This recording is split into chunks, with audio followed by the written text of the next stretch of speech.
alinsunod sa ipinagutos ng ating inang simbahan. Ibinibigay mo ba sa kanya ang iyong sarili bilang esposa niya?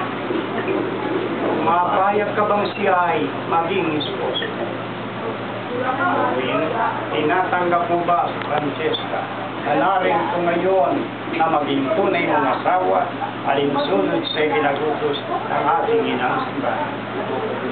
Ibinibigay mo ba sa kanya ang iyong sarili bilang esposo niya?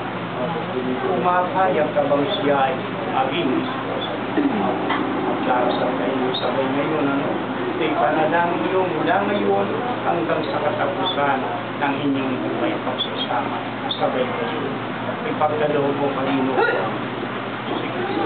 Ipagkaloob mo bang na kami magkaisa ng Diyos at Dua mula ngayon sa hirap at sa karamdaman at kalusugan, sa paghihikahos at kasaganaan, hanggang sa wakas ng aming sa kapangyarihang ipinagkaloob sa akin ng ating inang simbahan at sa mga narinig kong sumasaksi sa kasadang ito, pinagtitibay ko, binabasbasan ang pagtataling puso na inyong pinagtipan sa pangalan ng Ama, Anak at ng Espiritu Santo.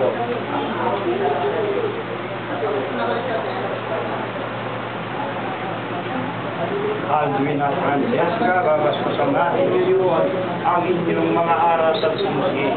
Ang tumutulong sa atin ay ang Panginoon na may gawa ng langit at lupa. Manalangin tayo. Basbasan mo, Panginoon, ang iyong mga lingkod na sina Alvin at Francesca.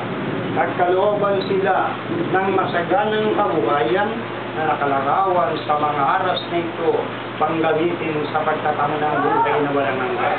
Basbasan mo, Panginoon, ang mga singsing na ito upang ang iyong mga lingkod na sina Alvin at Francesca na magsusuot dito magmahalan habang buhay huwag magtaksil sa kanilang sumpaan alang-alang kay Kristong ating Panginoon.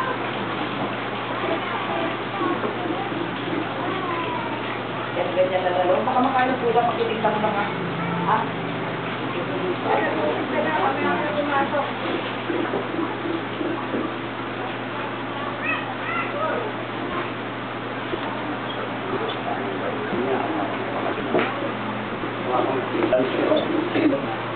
Diyos ka, man, di kita po tatasilan, di kita pagtatang ang kasunod mo, makaingat ng sing-sing, bilang tanapa, bilang aming pagtanal,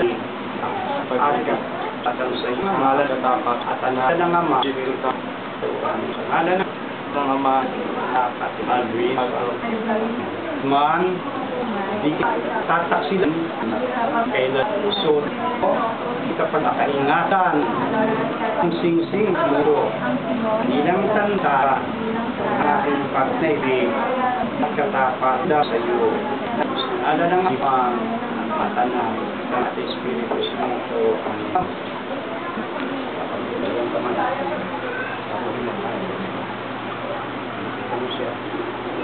Francesca, kailanman, hindi kita pababayaan. Binibigay ko sa iyo ang mga aras na ito, tanda ng aking pagsuyo, at paglilingkod sa iyo, at sa ating magiging mga anak, sa ngalan ng Ama, Anak at Espiritu Santo. Amen.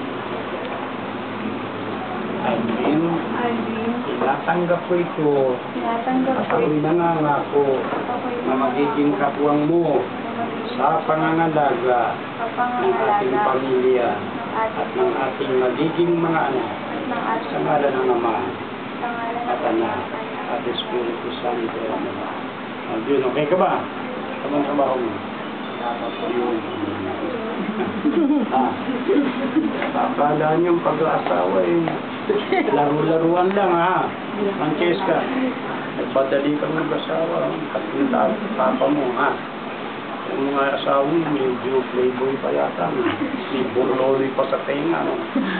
Mangliligaw pati, okay ka ba? Makakadami yun. Paano kayo? Buhay ka na, ha? Hindi na pwedeng tutulog-tulog. Kamamaya, alas 6 pa lang, alang maga, tutulog ka pa, ha? Tapos sa gabi, nasa barkada, no? Pakialis mo nga yung burloloy mo sa tenga mo. Nabibili ba yan? Kaya nga. Nabibili ba ito?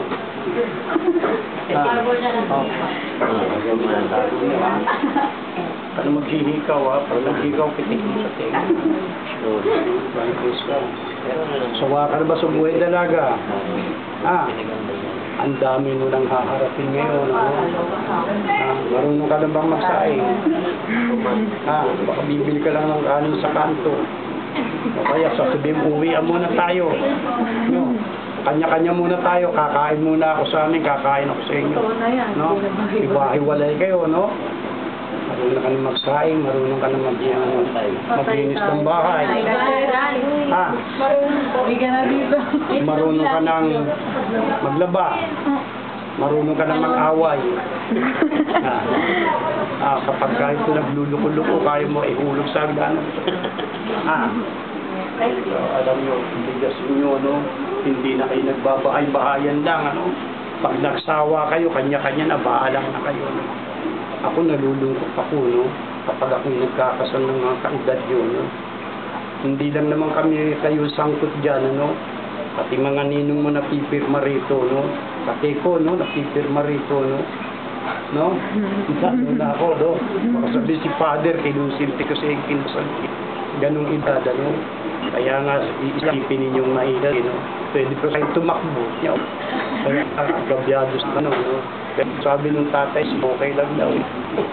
Buhay may alam nyo, manghabang ang mga pagsasabi mo ito, no? Walang sino ang mga tao ang maaaring sa inyo'y mag-iwalay. Tanging mahanap tayan lang. Ang sa mo ng bahiwalay, no? Kaya nga mag-ibig buhay ka. Binigay doon, eh. Kaya siya naya lang. Gagas naman sa ito, eh, no? Hindi pa niya mo baka ito siya barya ibibigay ko, no? Ibigastos pa ito. Kaya na, sa iyo, magpapalit binigay ko siya, baka sabihin mo, plastic na ba binigay ko? Plastic na yung ibibigay ko sa iyo. Anak buhay ka, no? Kaya mga anak, Sa March. sa susunod na ano pa, haba pa, no? Kahanap buhay ka. Baka akala mo, paglabas ng anak mo, makakawala mo lang sa damuhan. No? Bigyan mo naman, alam mo, bigasin mo, no? Pinili niyong buhay ng asawa. At nalalaman yung mga tungkulin ninyo, hindi na kayo mabubuhay para sa inyong sarili lamang, kundi sa magiging mga anak ninyo na ipagkakatiwala sa inyong Diyos. Mayroon akong kinasal, no? Sa bahay din, no? Nasaya ng kasada ninyo. Mag-iinuman yata, kinabukasan, magang-maga pa lang. Kumakatok na rin sa kapil, sa chapel namin. Father, pwede niyo bang paghiwalayin yung kinasal ninyo, no? Saka bakit? Nagkalasingaw, nagbugbugan. No? Nakakalungkot ang mga bata pa, kaya pinili nyo ito, iingatan sana ninyo ito. Mamahalin ninyo ang bukasyon na inyong pinagka. No? Dapat hawak kayong kamay. Ninang ko, sino mga ninang? Nakapit po kayo sa balikat niya. Ninong sa balikat niya, no?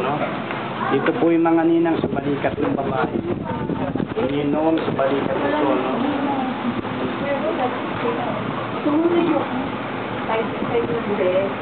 Manalangin tayo. Ama, sa iyong kapangyarihan ay nilikha mong lahat ng bagay mula sa wala. Sa pasinulay nila lang mong sanlibutan at ginawa ang tao na kawangis mo. Ibinibigay mo sa lalaki ang pagsuyo at paglilingkod ng babae upang ang lalaki at babae hindi na magiging dalawa kundi isa lamang. Winika mo ang pinagsama mo, huwag paghiwalayin ng sino mang tao.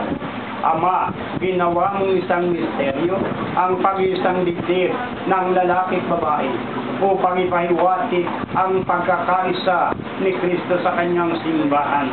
Ikaw ang nagtatag sa pagkakaisa ng lalaki at babae. Tinagkalooban ito ng isang tanging biyaya na dinagaw ng kasalanang mana. Itinangay ng malaking baha. Magiliw mong tunghayan ang babaeng ito na iyong anak, kinasal sa kanyang esposo, bilang pagtuguan sa kanyang kahilingan. Pagkalooban mo siya ng biyaya, pag-ibig at kapayapaan. Naway lagi niyang panuntunan ang magagandang halimbawa ng mga kababaihan, pinupuri sa banal na kasulatan. Naway pagkatiwalaan siya ng kanyang esposo, kinalani na kapwa sila, tagapagmana ng buhay na grasya. Ama, ingatan mo sana sila upang laging makasunod sa iyong mga kautusan. Huwag itahing tulot, magtaksin ang sinuman sa kanilang sinumpaan. Pagawin sila limbawa ng buhay na Kristiyano. Pagkalooban mo ng lakas ay maghanap umuwi sa malibig ng Helyo. Upang sila kalungsap sila ng pag-Kristo sa maging